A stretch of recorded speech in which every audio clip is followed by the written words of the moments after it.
welcome to the People's History of Horror podcast. And today is a little different. We're going to mostly just kind of review what we've discussed so far, preview some of what we got coming up, and just kind of loosely discuss our subject, Stephen King.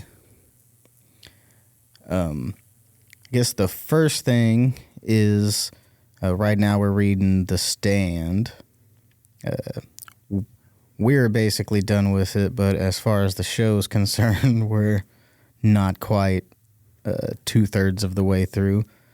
But I guess my first question would be, how are you enjoying The Stand? What is this, like your third or fourth reading, or second or third reading? It's probably about my fourth, maybe fifth read. Mm.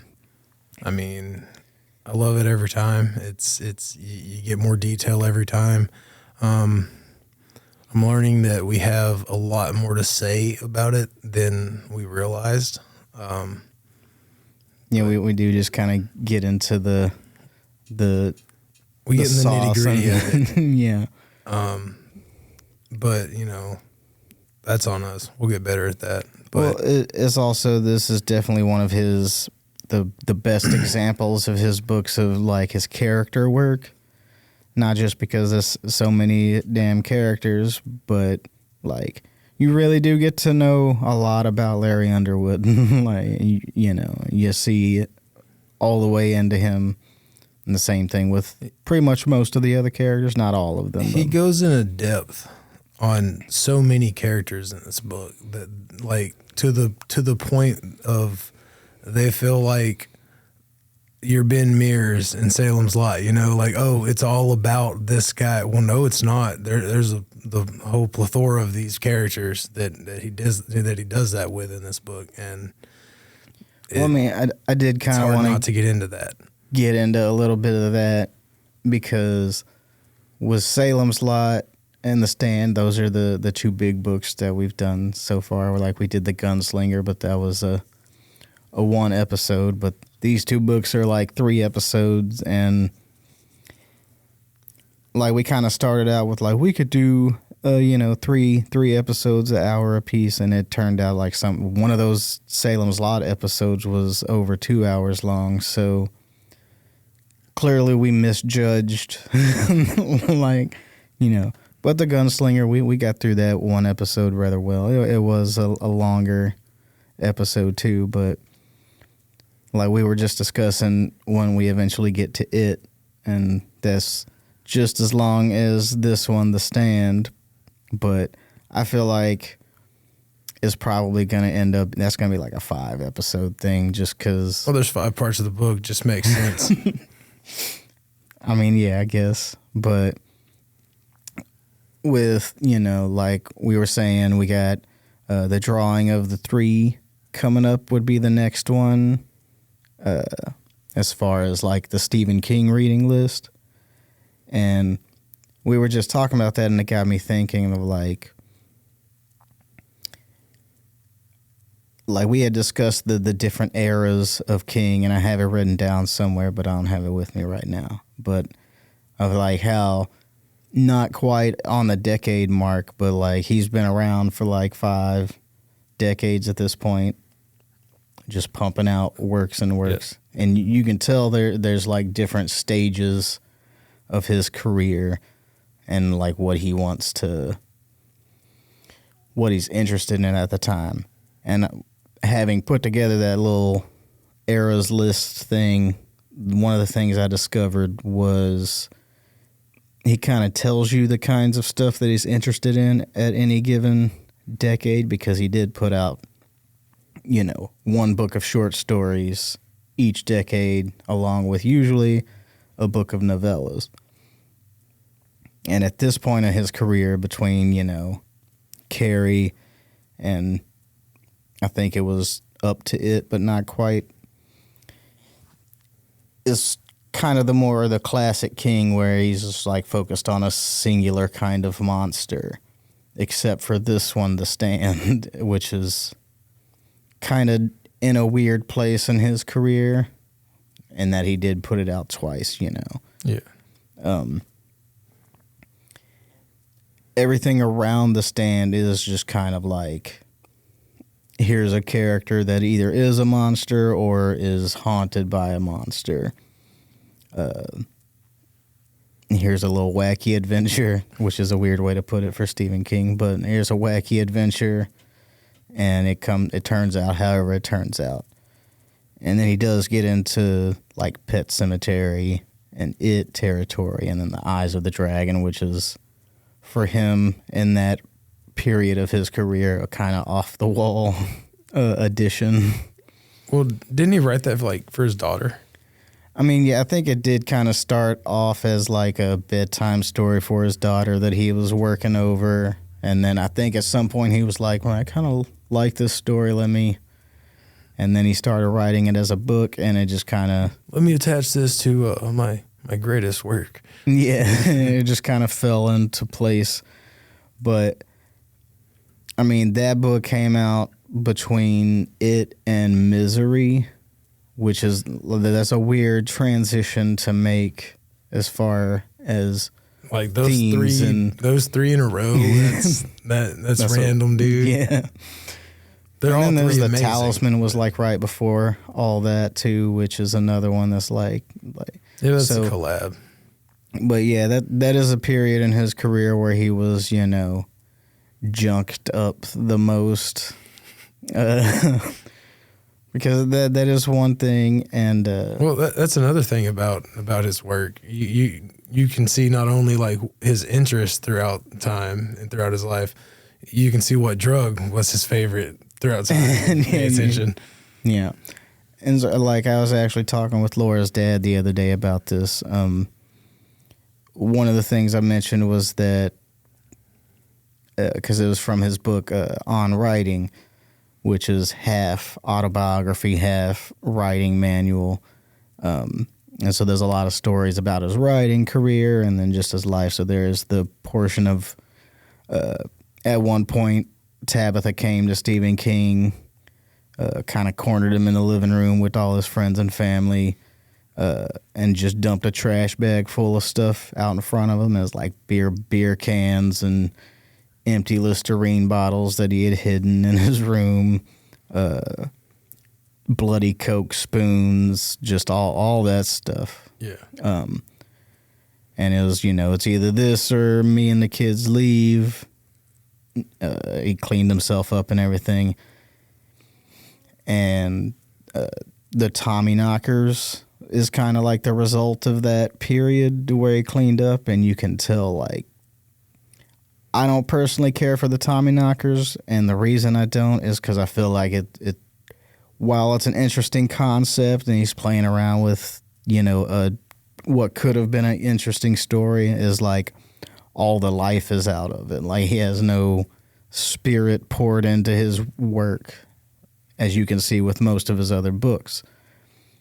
And that tells me, like, it didn't necessarily, like, he needs those drugs to really write good or anything, but it's just... You're saying it didn't really feel like he gave a shit while he was writing it. Yeah. I mean, you can...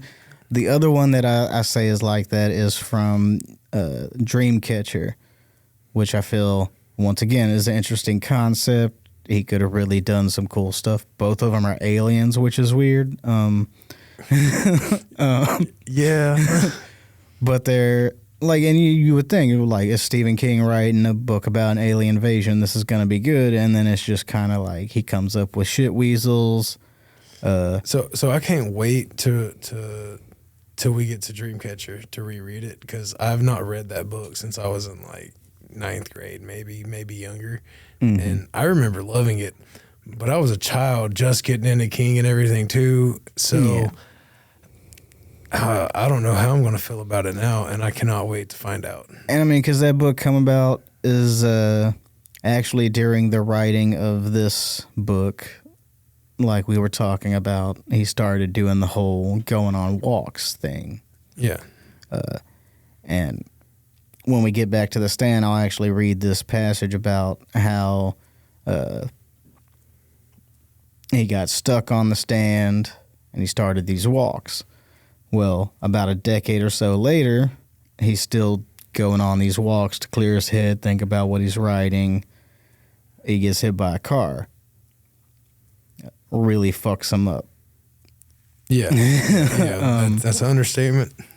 And so the only way that he could get comfortable was sitting at his kitchen table on a hardback chair on a stack of 3 pillows with his leg propped up. And even then, like, he still, you know, needs all these painkillers and yeah, you're not comfortable. Yeah. It's the best you can get. This is yeah. And so he couldn't get his, you know, word processor in there to write, so he's just writing longhand on a yellow legal pad, and he's got like 5 or 6 of these stacked up, and that's where Dreamcatcher came from. So you can tell it's a very angry book. He's pissed off and uncomfortable, thinking about gross stuff. That's where Dreamcatcher comes from. And so, you know, using that kind of looking at like the feel of the writer and everything, you can go through his whole career and kind of see how Carrie is more timid than it could have been in the writing side of things. Like, he never really approached what was happening. It was all through letters and journal entries, and it's all like, this happened or this character saw this happen. There was very little like, in your face, here's the crazy action, here's the bloody corpse. Very interesting. It's a very interesting way to go about it. It's I mean, yeah, this is definitely it was fun to read it, but a technique that one could use. I think timid was a great way to describe it, though. Yeah. Like it's not a bad book at all, or there's nothing wrong with it. It's just you can tell. It really shows like how new he was to it. Mm-hmm. Because, I mean, like, he did, like, hit the ball of the park with the next one that we've already covered, Salem's Lot. Yeah. And I mean, going back to the way he wrote that one, like, journal entries and that style, like, he's gone back to it and knocked that out of the park as well with it. Yeah. There's the whole interlude sections of being Mike's journal. Yeah, and he shows he newspaper didn't save clippings. all the juicy stuff for that, though. Yeah, I mean, there is some juicy stuff in those parts. There is. But, and I mean, like I said, like with Salem's Lot, all of these early works, it seems to me, are more experiments than like what he really wanted to actually write. And looking at it that way, I think that the first book that he actually wrote that was something that he wanted to write would be The Stand. Because those first 3 are just kind of situational experiments. Like, what if a little girl got super telekinetic powers from, you know, having her period and emotional stress, you know? And what if I did it in this way with journal entries and letters and stuff? That's an and it is a good book, and that's an interesting way to do it. Same thing with Salem's Lot. Is like, can I combine the vampire tale? What if Dracula was in, you know? Yeah, what if Dracula came to America and like, it's a straight up, you know, situational experiment, and he knows small towns, he knows gothic horror. So he was easily able to, you know, meld those into Salem's Lot, and it turned out to be pretty damn good. And then with The Shining, which is a ways down our list, but one of the main things about The Shining is it was mostly accidental introspection in the sense of he's dealing with an alcoholic writer. Yeah.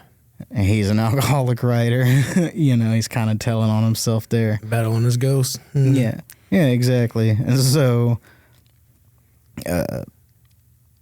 like, obviously the Stanley Hotel that he stayed in Colorado while he was traveling is the inspiration for the Overlook. And so all of that just kind of comes together.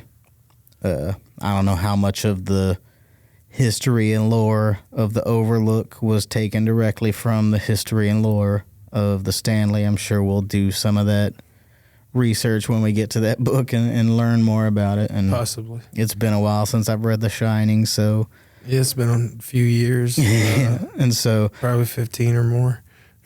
but with those first 4 books, obviously, in my opinion, as you can tell, Salem's Lot and The Stand are the 2 superior ones. Everyone, praises The Shining, and I don't dislike The Shining. It's just not on the pedestal that I think people like to put it on, simply because it was probably his most successful movie as far as entering into the zeitgeist and remaining there for so long. Yeah. Jack Nicholson pulled that off, and we have that classic scene. But Although they made Wendy super weak. Read the book. That woman is not weak. yeah, she's a very strong mother, and they just kind of made her a weepy, whiny. And that's one of Stephen King's main problem with it is... Wendy's one of the fucking heroes of that book, bro. In my opinion. Yeah, she is. And I mean, she technically is of the movie too, but it's just... Not And Olive Oil's weak ass. Yeah, the whole story of what, Stanley Kubrick did to that woman on that set, It's terrible, man. that's a whole other story.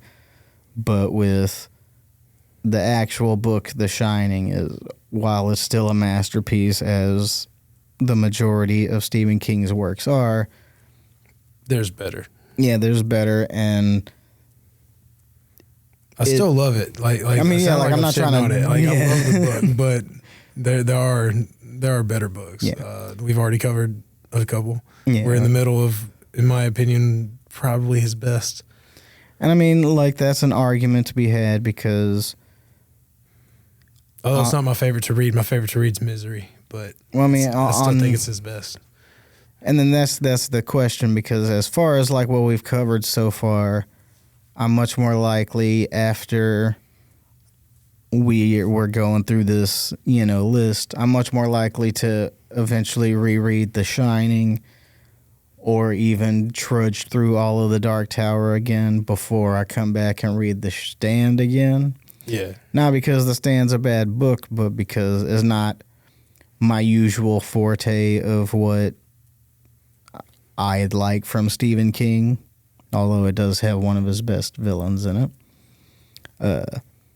And it's a big-ass fucking book to read. It's a lot. And I know I just said I'd rather trudge through The Dark Tower, which is 3 or 4 times the length when all's said and We can done. get 4 of those plus 3 other smaller ones. Yeah. But because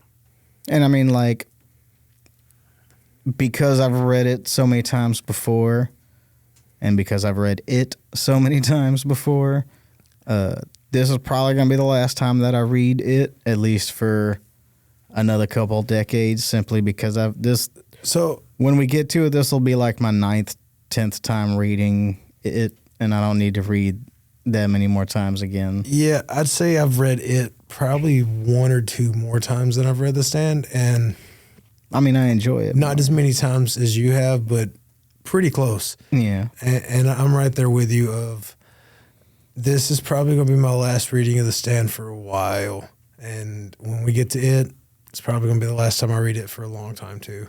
And I mean, that is something that I do like to support in people. Like, I support the rereading of books, read it multiple times, because you get a lot out of it. And in my opinion, I kind of do agree with a lot of different writers when they say, like, you read the book the first time to get the story, because you're just whipping through the fucking book and just getting every action scene in, just, soaking it all in.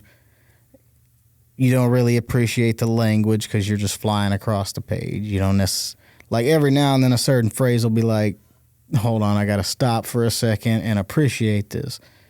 And at least the way that I read books now, like, there is going to be a lot of that. But I find, like, when you go back and read it the second time, there are pieces of the story that you appreciate more. And you can actually take your time to appreciate the way that he's saying things, or the way that this author, the way that she sets up her, the town politics or whatever it is that you're reading. a lot of that can be appreciated a lot more after the second read, just because you're not flying through the plot at that point. You can take your time and appreciate it. Yeah, I feel like with every reread, you get not only you get a lot more details, a lot more of the subtle details throughout the story. It feels, you kind of get a richer world. You know what I mean? Mm-hmm. And one of my favorite things about rereading is the little foreshadowing and like setting how, like, you can see sometimes how an author like knew exactly what they wanted to do and set little details you just in watch motion where they're going with it, to where they would all just work out. And I mean, that is definitely something with Stephen King, is you'll notice like something will come as a shock to you the first time you're reading it. And, on page 330, this thing happens. But then the second time you read it, while you know that that's coming, over here on page 90, you start seeing, well, I didn't even notice that they did this before, Yeah. And now that shocking scene, while it's still a shocking scene, you understand all the little intricate details of like how and why it happened, instead of just, holy shit, this thing happened. And while I do advocate for the rereading of books, read it 2 or 3 times at least,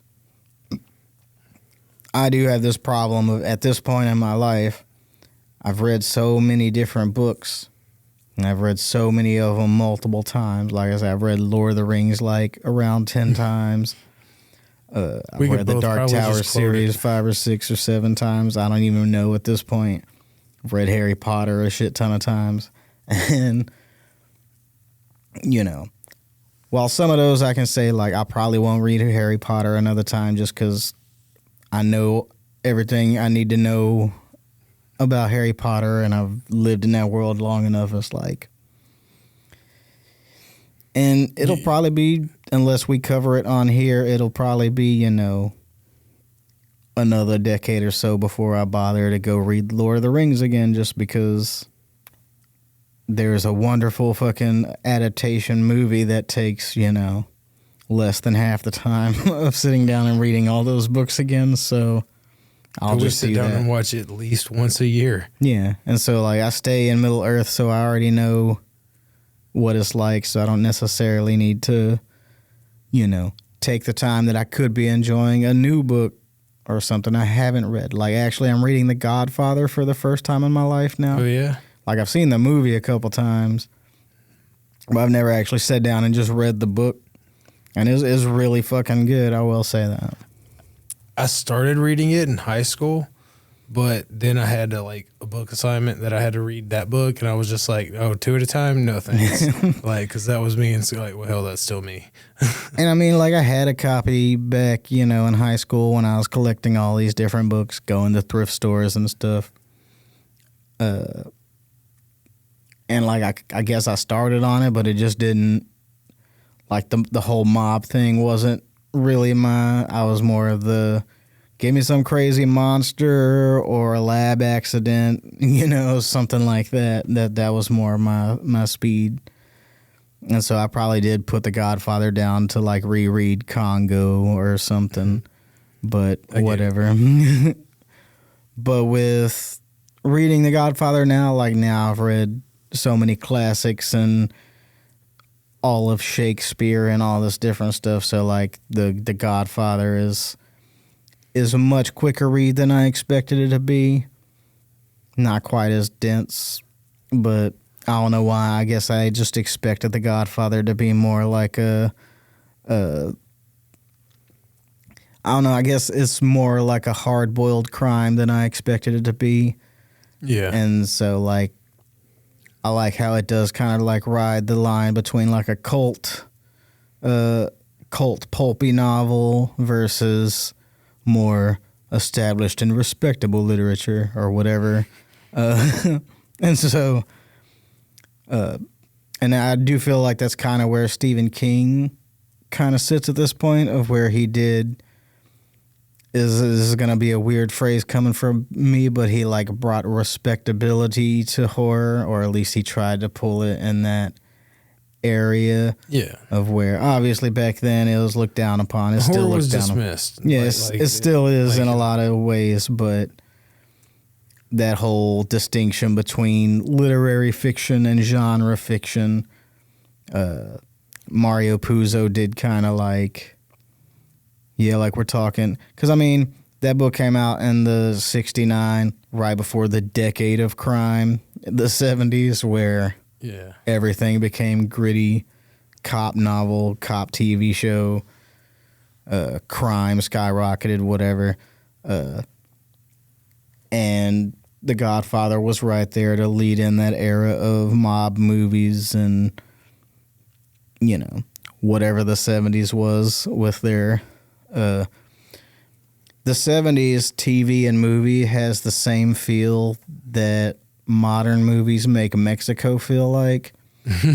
You know what I'm saying? Yeah.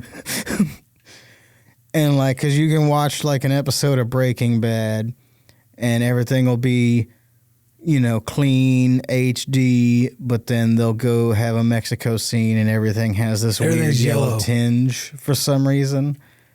And that's a thing that Hollywood has been doing on purpose. Yeah. You can pull up like shots from a movie and like a still of a shot from, like, say there's a movie that's gone to like 4 different countries.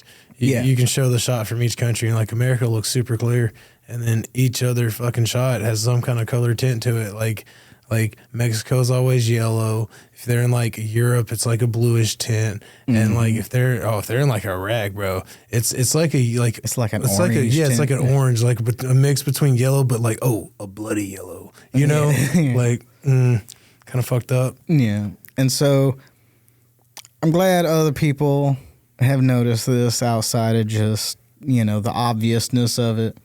But I feel like that's how the 70s, like if you did that same thing but with decades, like 60s would have like a weird purple tinge, 70s would be just yellow, the 80s would probably be the blue one or whatever. But you get what I'm saying.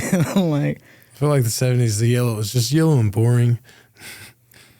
I mean, I wouldn't say the 70s were boring. I mean, no, but the aesthetic of it. Yeah. I feel like we've had this discussion before. I feel that way about the 80s in a lot of ways. But now that we did have the discussion before about how I never really cared for like 80s movies or music, I've discovered that's not exactly true. My problem is I don't care for electronic music all that much. And it kind of started in the 80s and took over everything really quickly. Yep. And so there's also a lot of movies that have that same... Oh, it's all through it. The soundtrack's all like... Well, it's not even just the music in them. It's like... It is like the spirit of the music came out of the music and went into the acting. I feel that. I don't know how else to put it. It's got the same vibes to it. And it's like I said, I've discovered that it's not like 100% thing, and I've noticed and see that there's a lot of things that I don't feel that way about, and I could probably make the same statement about the 70s or the 60s, and it's also true, but for a different reason. But I think the reason I felt that way about the 80s is because I grew up in the 90s, and a lot of the stuff in the 90s had either one of two attitudes. It was either running the fuck away from the 80s as fast as it could to not be like the 80s. Yeah. Or it was just let's take the 80s but add more pink. Yeah, let's amp it up. And so that I was a fan of both of those because I was, as a 90s kid, I was a fan of both of those, but that in-between ground of just 80s, nah. Yeah, and so it's not that I dislike the 80s, is I was just, I guess,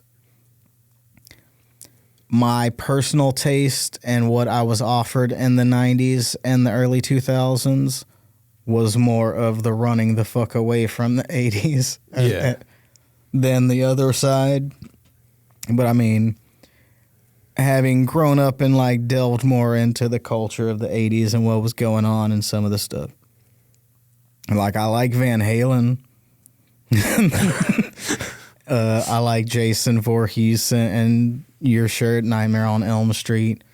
And so there's a lot of stuff in the 80s that I do like, and I could probably name just as many things that I liked as I dislike. I liked a lot of the Stephen King books. 80s was dope for certain reasons. Yeah. And it was not for certain reasons people think it was dope for. Yeah. And this goes for more than just the 80s, but I feel like my exposure to it is mostly the 80s. I don't understand big hair. It seems so very uncomfortable. Like, because it's from always the South, man. It's all always over the fucking crunched place, with. too. I know it's always. It just, I don't know, because they're always, the women that have it are constantly bitching about it too. I'm not And even it's talking like- about just the women. I'm talking about the men too. Oh, like dude, Bon in the Jovi. 80s it was like, crazy, and it's getting popular again like that. So yeah. People bitch about it constantly when they I've have never it. cared for hairspray. It's always been an irritant to me. Your head smells funny all day. It itches. Nah, I'm good. You can't like go lay down in bed because then it's like crunching the pillow and stuff. Mm-hmm. Yeah. And so it's just some of the. I like a lot of the makeup styles that they did in the 80s. It's just the hair that bothers me, which is why I appreciate the people who chose to not do that. Like Axl Rose had that hair for like one album and was like, nah, I'm done with that. And I respect that. And there's other people who did, like Bret Michaels from Poison did the same thing. He did the one album with the 80s pop hair, and then he's just like, I'm a not. I wish we could find a picture of my parents from when like they were like Yeah, I got- teenagers at that time. I got my because mom's they were pictures of complete her big ass hair. opposites. Because my dad was like same haircut from like 6 to death, other than like, you know, hair thinning. The buzz cut. Yeah. He rocked a mullet for a little bit, but you know that was temporary at the And see, time. as far as the 80s haircuts go, the mullet is probably my favorite. He didn't rock it in the 80s. That's the crazy thing. He didn't rock it at the proper time. He was a redneck dad in the 90s, and like that's. I mean, the when he hit 90s it. is fine too. But anyway, that time, you know, normal ass haircut. While my mom looked like fucking Cyndi Lauper, half her head was like a checkerboard or some shit, and like the other half was long and curly, and it's wild. I do find it interesting that right now, in our modern times, is like a combination of the 80s and 90s pushing its way back. And because, you know, like let's say in the last 10 years, you could watch various decades like make their return for a couple of years and then go away. So like the 70s became popular. People were doing various kinds of designs and stuff from the 70s, and then they quickly transitioned into the 80s, and the 90s came back, and now like the 2000s and 2010s are coming back, and it's like nostalgia has sped up to where none of us can decide like what are we actually nostalgic for at this point. Because like we got 90s stuff mixed with 2000s and 10s stuff. It's like and- life just keeps getting worse. So we're just like everything we hear from a past time in life, we're like, those were better days. like I'm So just nostalgia waiting. waves over us every time. I'm waiting for like a remake of Doug, but he's emo. Oh Like- man, he was already borderline emo. But he's gonna have like he's gonna be a scene kid, and and that's another thing. Like They're gonna have to change the name of Pork Chop to something vegan friendly. as long as Bart has been on in the 4th grade, but what's weird is this that the Simpsons. You know, everyone talks about like he's been a 4th grader for 30 something years at this point. But no one ever mentions is that all of the different fads and like, what grade are the kids from South Park in? Or like, what grade are they They're supposed to? They're fourth graders. grade. They're 4th grade. They were in 3rd at the very, very beginning of the series, went into 4th grade, like one of the early seasons, and they've just been in 4th grade since. Because my question is, why is it that all these fourth graders on TV, like the South Park kids and Bart, are always like falling into fads that middle schoolers and high schoolers were like a part of. Because I remember when I was in fourth grade, I didn't give a shit what the high schoolers were into. Oh, dude, no, I cared about what the Power Rangers were dealing with. Yeah. And so I found it weird that like fourth graders on TV are basically stand-ins for middle schoolers because they always go through the same. And so that being the case, why has Bart Simpson never been an emo kid? Like, I guess he's been a punk kid before, kind of. He's kind of like flirted with some of those, but he's pretty much been the same. Like, just the cliche kid from when it was first written. The cliche little scoundrel kid. Yeah, that's true. I don't know. I just always found that weird that, like, I guess it's because it's aimed more at, like, middle schoolers and high schoolers. Yeah, whereas, like, South Park, like the difference in Bart and the boys in South Park, in my opinion, is Bart's that typical cliche. He is Bart Simpson when it was first written, and he's maintained that. The boys are the boys, but Matt and Trey, when they write the show, are so on top of everything that's super current. Like they write it in a week. They don't like when this episode airs. That's when they start writing the next week's episode. So everything's super current event. They keep up with things. So it reflects in the writing of the show. That's why you see those boys go through so many fads, is because it's just a representation of what's popular in the world at the time. And it's not only the boys. They look at Randy. They use the dads to cover that all the time too. And so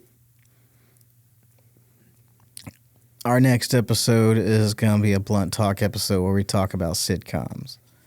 And what I wanted to mention here, while we're still kind of discussing Stephen King in general and how... Barely. I feel like we got kind of into that episode. Yeah, well, that's what I was going to say is, since we're going to... be talking about that next, and we're like halfway between Stephen King and sitcoms here. I wanted to talk about, we had this idea of fan casting Stephen King as we're going along to kind of create a Stephen King cinematic universe. And I just wanted to start this off by just putting this little brain nugget in your head of a Stephen King villains sitcom. Yeah. Like all right, before you keep going, I immediately imagine, all right, kind of like, I can't think of their fucking name, the Justice League's enemies, the Legion of Doom. Or the Legion of Doom, yeah. So I immediately think of like Legion of Doom style with like Randall Flagg like like running things with Pennywise right there, and all like the random villains.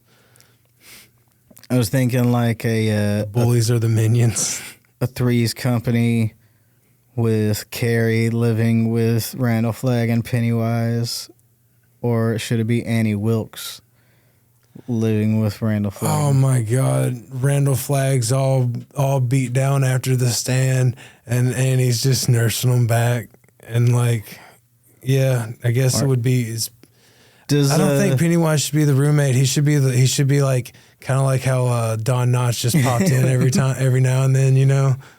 Let him pop in from time to time. We'll make a Jack Torrance after he goes crazy. Perfect. She's also like getting him through his psycho. Giving him some psycho meds, helping him out. All right, and so my thought was like, does What We Do in the Shadows count as a sitcom?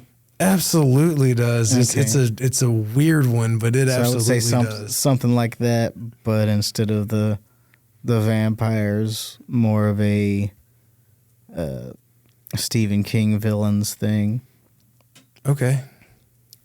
I would watch that. I'd watch the shit out of that. And so, like, our whole idea for the cinematic universe is some of them, like, are good as they are, and we didn't really want to So change them.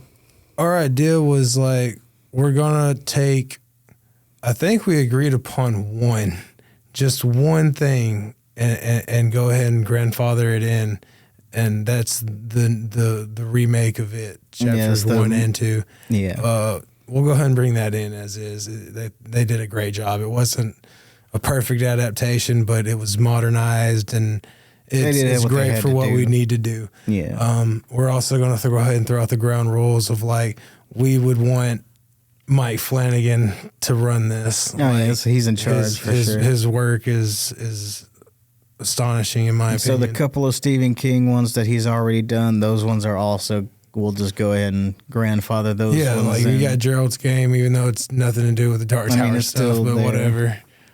You could potentially. Yeah, I'm sure.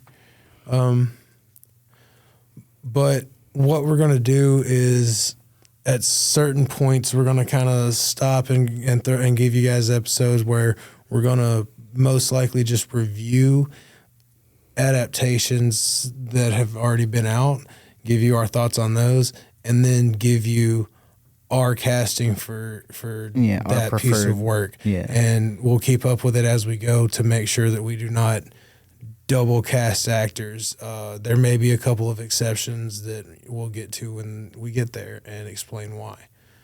Yeah. But we're trying not to be like, oh yeah, we're gonna have,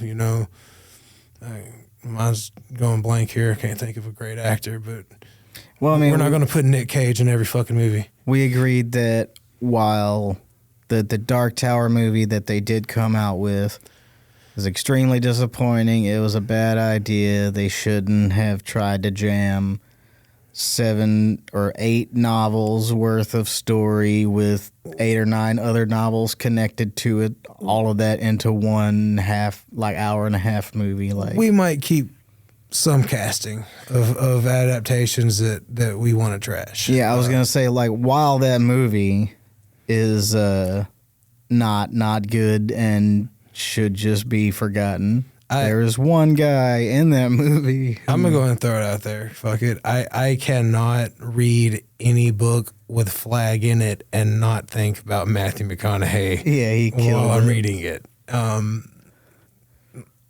Yeah, no, he's Flag for me now, man. And I just finished I just finished watching the newest adaptation, and I gotta say, Skarsgård fucking he killed it too. He did a great job, but it's just like, nah, it's still not- McConaughey to me, bro. Well, I mean, like, Idris Elba, wonderful actor. What they gave him, he ran with it and did a good job.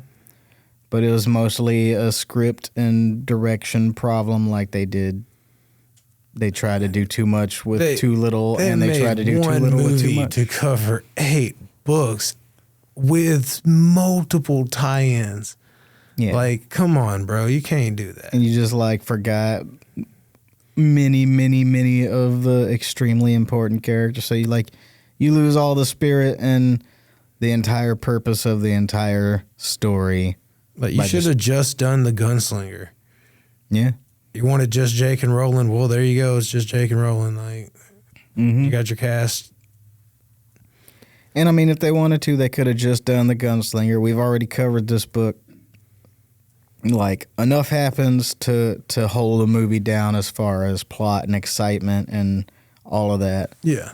And you could have left all of the lore, all of the backstory vague enough, and distant enough that it doesn't really matter. The purpose of this is like, look at this cowboy doing crazy shit.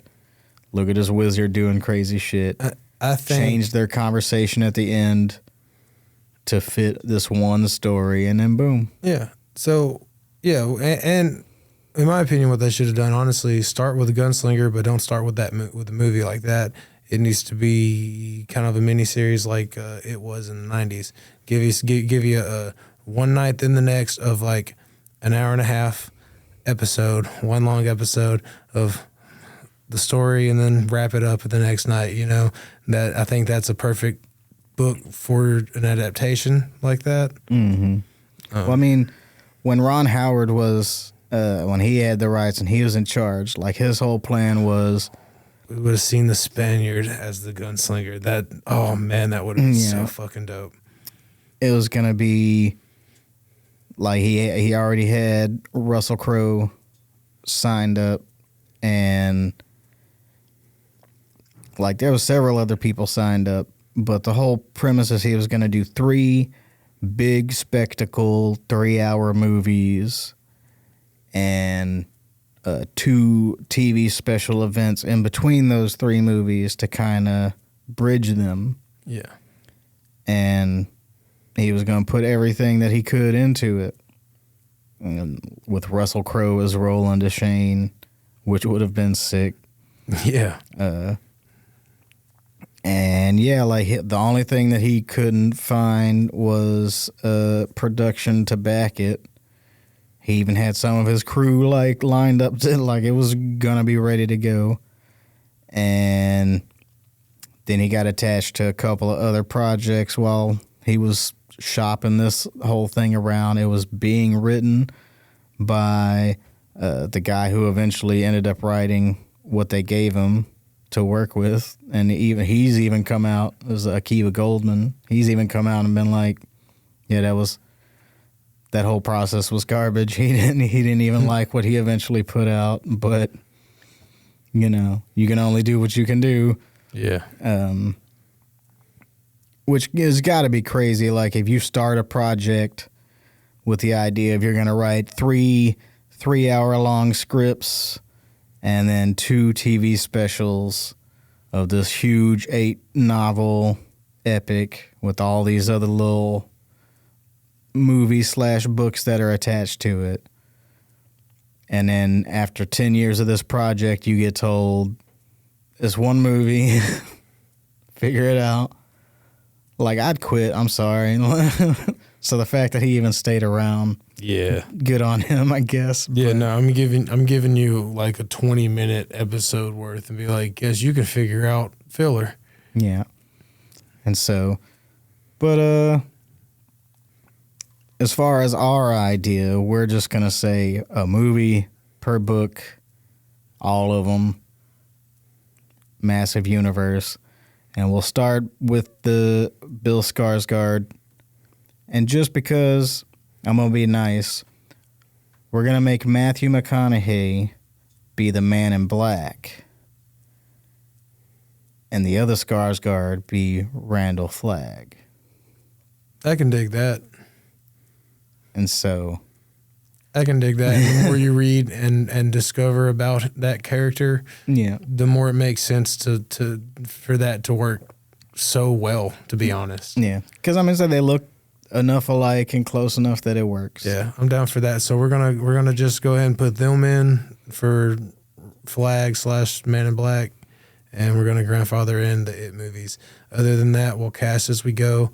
We will cast. We're not going to cast everybody, obviously. That's way too many. But we'll pick cast the big ones, and not just big ones, but just certain characters we like. If we just think of someone that's perfect, yeah. But we'll leave the others for hey, you got to find the undiscovered talent, And we'll start that with the next Stand episode. And what I'll say is, on that episode, we will retroactively throw in Salem's Lot and the Gunslinger fan casting, since we already have half that figured out in our head anyways, because we've talked about it before. Yeah. And so that'll be covered. But as far as this little, review preview, let's do a couple of the previews. We already mentioned that we're going to finish off The Stand. We want to do the next Stephen King one is The Drawing of the Three, so we're not sure when that'll. We're gonna get away from King for one episode after we're done with The Stand. I'm not sure if it'll be after we finish the book review or it'll be after the fan casting. Probably after the fan casting. Probably. But we're gonna break down. We're gonna get into anime a little bit. We're gonna break down Hellsing Ultimate. Yeah. Other than just this, we got something else coming to kind of in the works. One of our homies is wanting to do something with his son.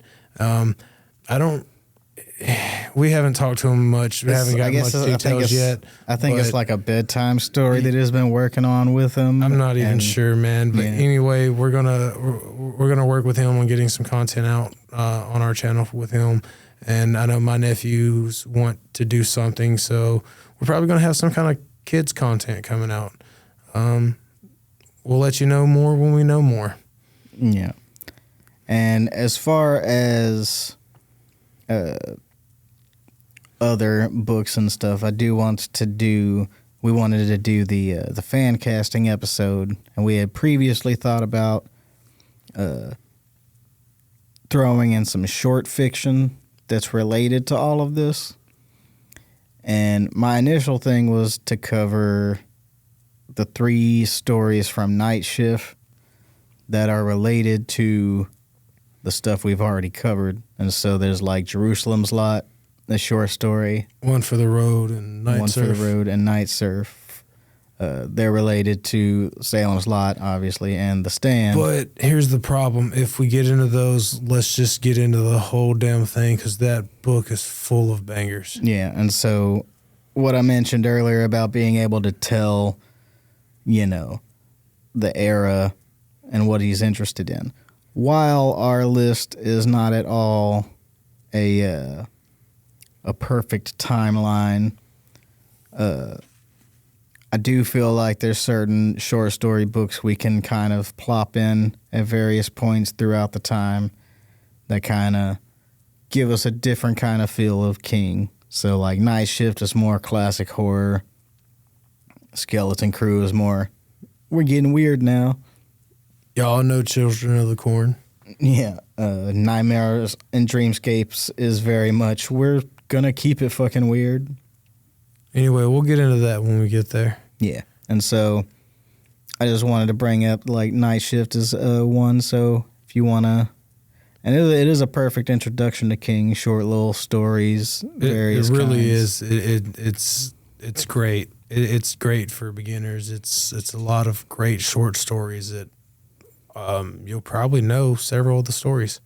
Yeah. And so that being said,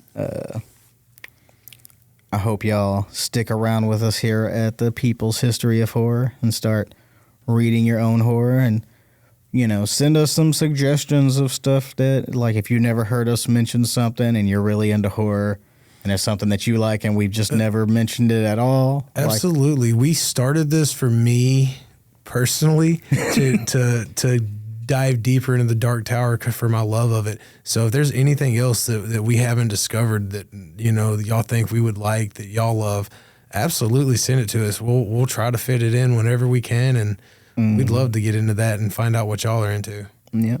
And so keep coming back. Hit our socials. Y'all know the drill on that. Yeah. Till next time, keep it strange. Signing off.